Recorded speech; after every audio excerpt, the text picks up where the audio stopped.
Today I am in the Samsung Narrows. I'm navigating the Samsung Narrows to make my way down to Cadborough Bay in Victoria.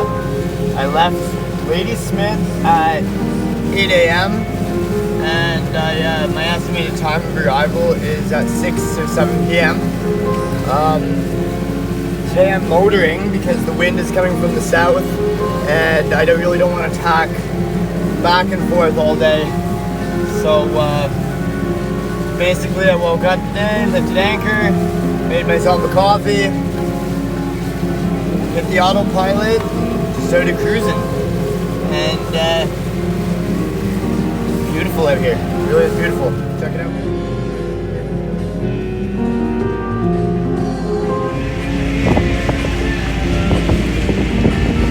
So I'm now entering Samsung Narrows on slack tide. It's gonna start flowing with me for the next 3 hours, so it's all in my favor. Basically I have to go up there and around there and there and then around Salt Spring Island. I got a bit of a journey to go, but Sebastian's enjoying it. Aren't you, buddy? You like that? Oh yeah. Samsung Narrows.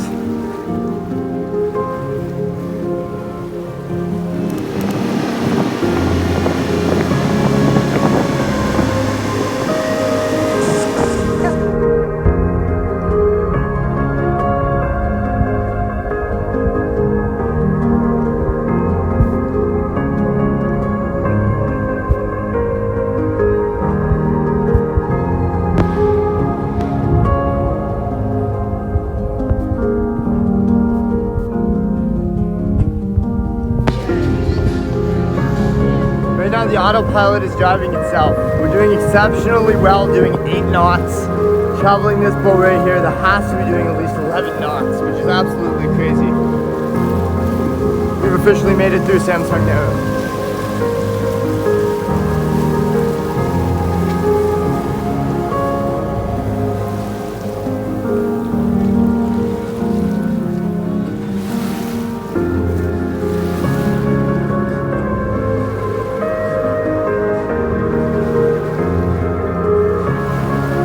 It's gonna be really cool to see all the land masses change as I go to Mexico.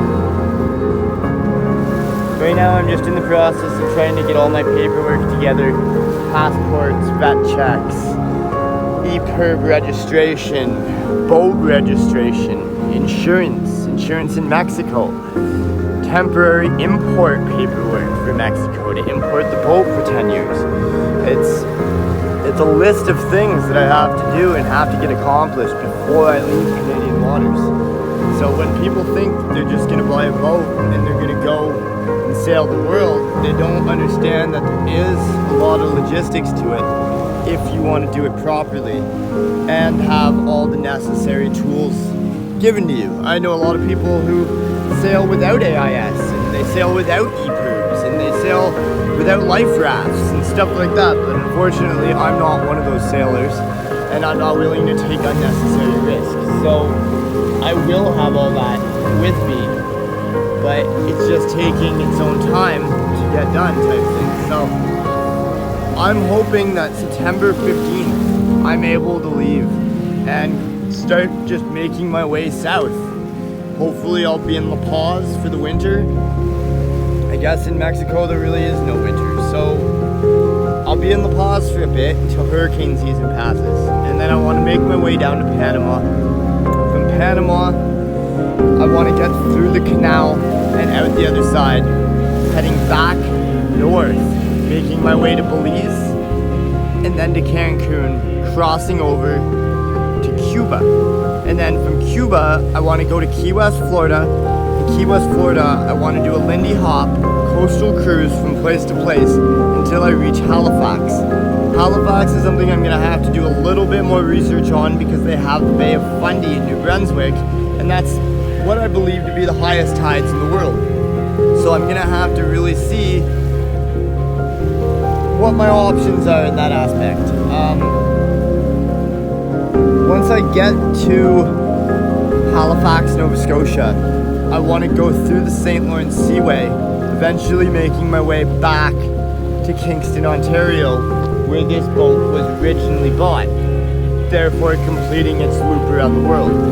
See, when I bought this boat, it was bought by a man who already did a Atlantic crossing. So let me think how this happened. He went from Kingston, Ontario, out to St. Lawrence, across the ocean to the Mediterranean, where he spent years with him and his wife. They toured to Turkey, all sorts of extravagant places. And then from there, she went on land, from what I believe, and he sailed this thing solo across the Atlantic Ocean, making his way into Florida, hitting down the island chain, and resting in Trinidad and Tobago. When he was in Trinidad and Tobago, he got a hold of Raven Marine Yacht Services in BC and had them pick up the yacht and deliver it to BC. It then sat in a marina for 2 years, and that's when I purchased it.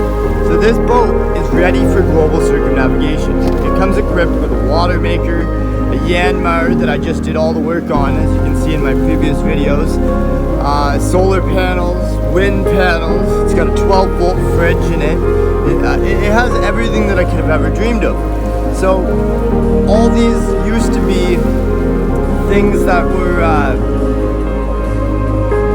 in front of me, the tasks and challenges, but now that I have all this stuff acquired, it basically just comes down to making the jump and the paperwork that I talked about. So I don't know. It's gonna give me a lot of time to think and self-reflect and stuff, because being out in the middle of the ocean, I'm gonna be alone most of the time. So I hope my poor doggy doesn't get sick of me. In America, you hit her with that hock twa. Here in BC, you hit her with that hung fu.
Right now, I have the engine switched on both banks. So the alternator should be charging both banks. But when I look down at the voltage, it's dropping rapidly as I'm going. So I'm thinking that it's the autopilot losing the power and the alternator is not charging it. So I've had to run the generator on combined batteries to boost it up to 13.6. So, it's been a bit of a battle, but I want to show you guys something that I'm looking at that I think is quite beautiful.